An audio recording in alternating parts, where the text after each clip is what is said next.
আসসালামু আলাইকুম রহমতুল্লাহ। দুদিনের যোগী ভাতের কয় অন্ন 400 আসনের মধ্যে 300 আসন পাবে, তাদেরকে রক্ষা করতে সরকার আপ্রাণ চেষ্টা করছে। 4টা ককটেল বিস্ফোরণ হয়েছে, আপনারা এটা জানেন। গতকাল আক্তার হোসেনকে, মানে এনসিপির নেতা আক্তার হোসেনকে লক্ষ্য করে ককটেল নাকি বিস্ফোরণ ঘটানো হয়েছে। সেখানে 4জন নেতাকর্মী হয়তো বা আহত হয়েছে, এটা মিডিয়াতে দেখা যাচ্ছে। কিন্তু এই ঘটনার পরে এনসিপির কার্যালয়ের সামনে যে আয়োজন দেখলাম, সে আয়োজন দেখে অবাক হয়ে গেলাম। পুলিশ, মানে র্যাব, সেনাবাহিনীর যে মানে সেখানে উপস্থিতি, এই উপস্থিতিতে মানে অবাক করা কাণ্ড। বিভিন্ন স্থানে একের পর এক যে মব ভায়োলেন্স চলছে, সেখানে সেনাবাহিনীর উপস্থিতি কম থাকে।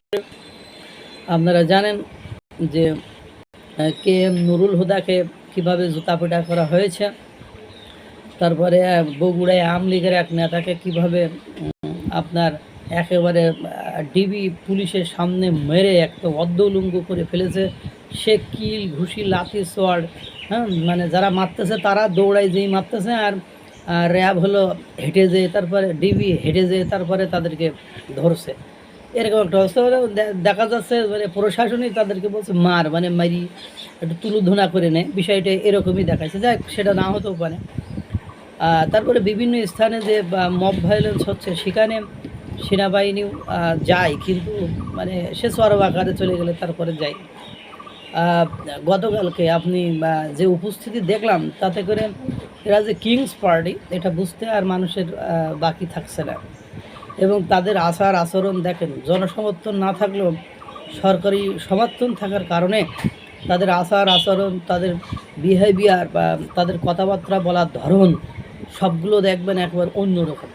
যেমন এনসিপির নাসিরউদ্দিন পাটোয়ারি সেদিন এক টকশোতে, হুম্মান মানে সেখানে উপস্থিত ছিল, টকশোতে বলতেছে বিএনপি বড় জোর 50 থেকে 100 আসন পেতে পারে। আবার এই নাসিরউদ্দিন পাটোয়ারি বলছে যে এনসিপি আগামী নির্বাচনে, সংসদ নির্বাচনে 400 আসনের মধ্যে 300 আসন পেয়ে, হ্যাঁ, এককভাবে সরকার গঠন করবে।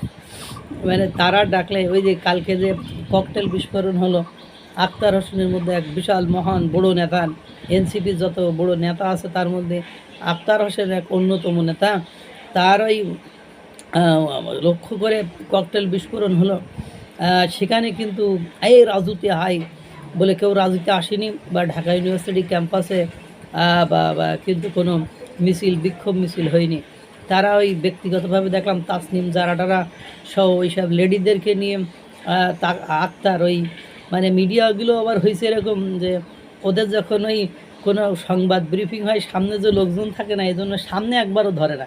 ওদের ওই জায়গায় জায়গায় 10-15 জন লোক থাকে, ওরা একসাথে দাঁড়াই থাকে, ওদের ওই দিকে ধরে না। যাই হোক, এখন কথা হলো ককটেল বিস্ফোরণ যারা করেছে তারাও বা খারাপ এখনও জানা যায়নি, কিন্তু আক্রমণে ককটেল বিস্ফোরণে আক্তারকে উপলক্ষে করে ককটেল বিস্ফোরণ এবং 4 জন আহত হয়েছে। আরও যে সামনে কত ঘটনা ঘটবে। এর আগে আপনারা যে জানেন, হান্নান মাসুদ হাতিয়ায় গেলেই মাইর খায়, হ্যাঁ, মানে একেবারে নেতা করে সারিদুল আলম এলাকায় গেলেই থ্রেটের মধ্যে পড়ে।